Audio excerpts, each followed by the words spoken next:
President of the Board of Governors, members of the Board of Governors, principals, teachers, distinguished guests, ladies and gentlemen, and of course, boys of this great school. I'm quite flattered by the brief introduction that the principal very kindly provided on myself, but I first want to start by saying how completely overwhelmed by nostalgia and good memory I was when I drove through the gates this morning. Of course, those days I couldn't drive through the gates, I had to walk through the gates. But besides the point, the whole feeling of being back here was completely moving, brought back some of my fondest memories. And I have to say, during the short time available for me to address you, that I will recount many of the foundations that I built up here in these premises, which helped me along the way in my professional life. My passion for the color red probably started because I was in Hastings House.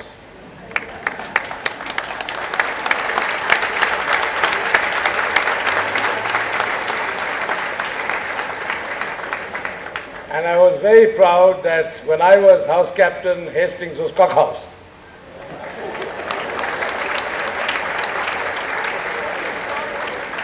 Much to the chagrin of my very dear friend Darius Ankalsaria, who I see sitting there staring at me in utter disbelief.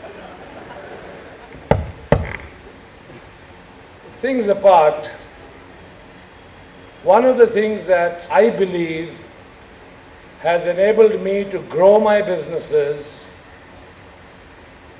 well beyond the imagination of my many critics is my creativity and my passion for thinking outside the box.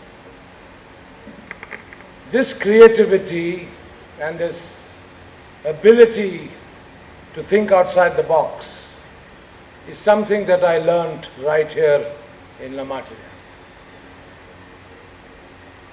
I did my senior Cambridge exam in December 1971, I believe it was, and by that time I was not only through half my impressionable age, but the seeds of what I would become going forward had already been firmly sown. As I have realized through many, many years and across many parts of the world, skills of communication are paramount. If you can communicate well, half your battle is won, because you're able to express yourself, your ideas, your plans, your thoughts in a manner that is clearly advantageous over others who can't. It is the participation and interest in debates, in dramatics, all under the fine tutelage of perhaps one of my finest teachers ever, John Mason, sat right here in the audience.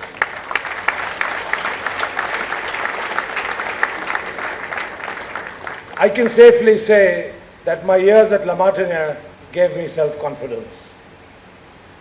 I have had the privilege of addressing students from many educational institutions across the world, including at IITs and IIMs, and there's one thing that I say to everyone: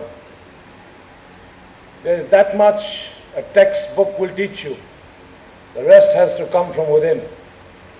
I also say that I believe God has given all of us enough and more up there. The difference is how we use it. Some uses brain power more than others. Some have the confidence to extract more of their natural talent than others. But everything ultimately boils down to self-confidence. how many good deeds, projects have remained half done because people didn't simply have the self-confidence to complete the task. On the contrary, some of the world's most successful entrepreneurs have excelled through that spirit of self-confidence. My interest in sports, which I believe is the next big thing that's going to happen in India, happened right here on this playing field, which had, I dare say, a lot more grass in those years. But whether it was hockey, whether it was football or soccer, whether it was cricket, with the rugby, whether it was the PT under a fine but extremely strict gentleman called Mr. Suarez in those years, the fact of the matter is, we were trained hard. And I like to overdo everything. I think the word excess seems to be my middle name. I even volunteered to be a scout, and I further volunteered to be in the NCC as well. So, I had a plate full of activities, but I enjoyed them all immensely. The spirit of competitiveness through these various sporting activities, apart from my academic obligations, is what really created the sportsman spirit in me. And this has manifested itself in multiple ways. Here in Calcutta, you are probably aware that I own and control both McDowell Mohan Bagan and Kingfisher East Bengal. Don't ask me how I did that. That was not something I learned at school. But nevertheless, two of arguably India's largest clubs are part of my group, and hopefully we will see a football version of an IPL in the not too distant future where these two clubs will excel. Cricket, expressed in Royal Challengers terms, out of 4 editions of the IPL, I'm very proud that in 3 we have reached either the semi-final or the final. Once again, I'm now ably assisted by my son, Siddhartha, who is 24 years old, passionate sportsman, and he deserves the credit for the success of the Royal Challengers in more ways than one. But as you can see, the sporting culture has been well kindled within the family.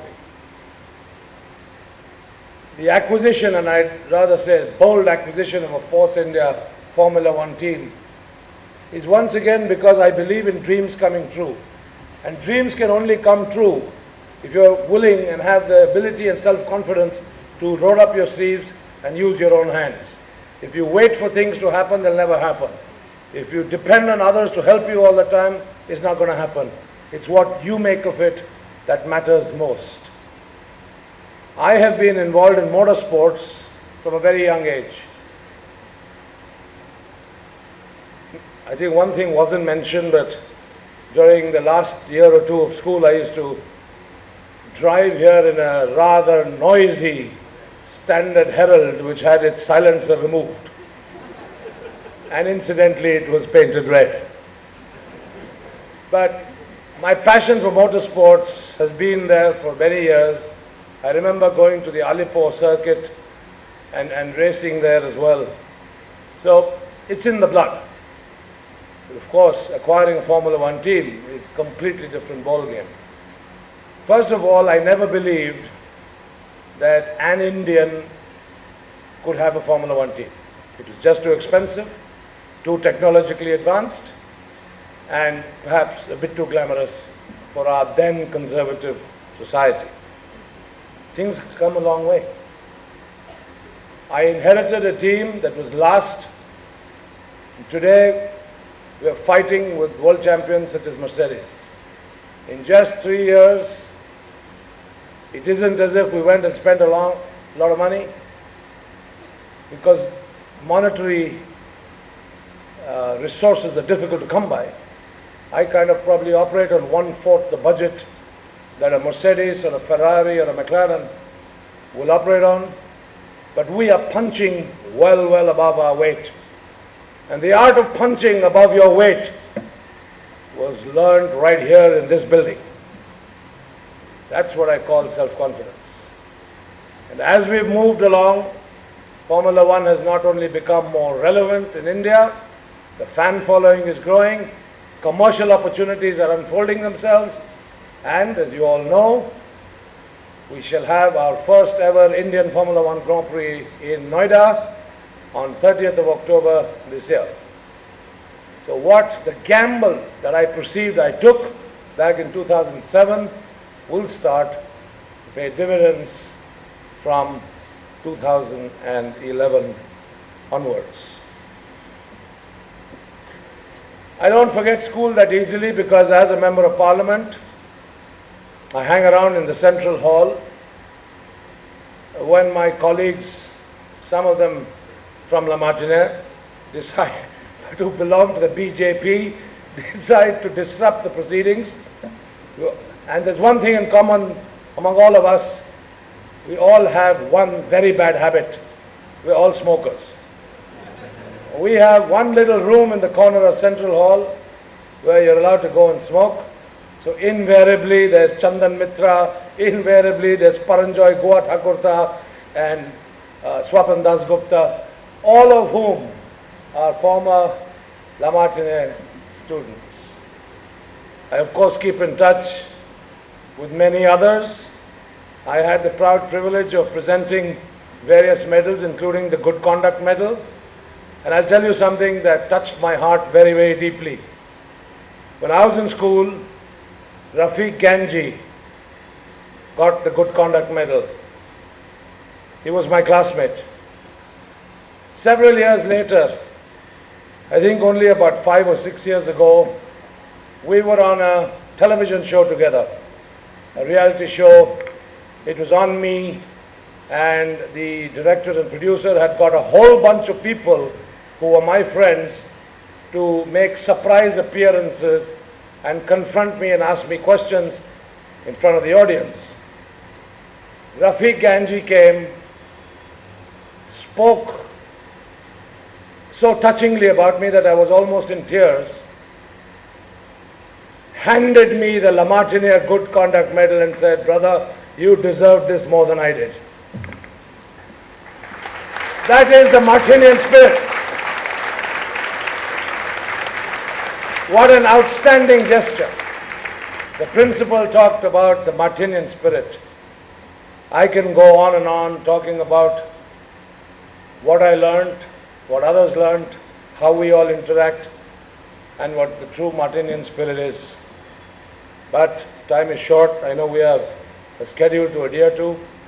All I can say is I consider myself fortunate and privileged to have been educated at this great institution. I want to thank not only those who were involved in teaching me at that time, but the institution itself. I want to say to all of you that you can achieve a lot more than any one of us have. Just believe in yourselves. Understand that you can do it. And as you go forward in life, kindle that spirit of self-confidence, the solid, excellent foundations that this school and this institution provides to you. And God bless you all. Thank you for inviting me.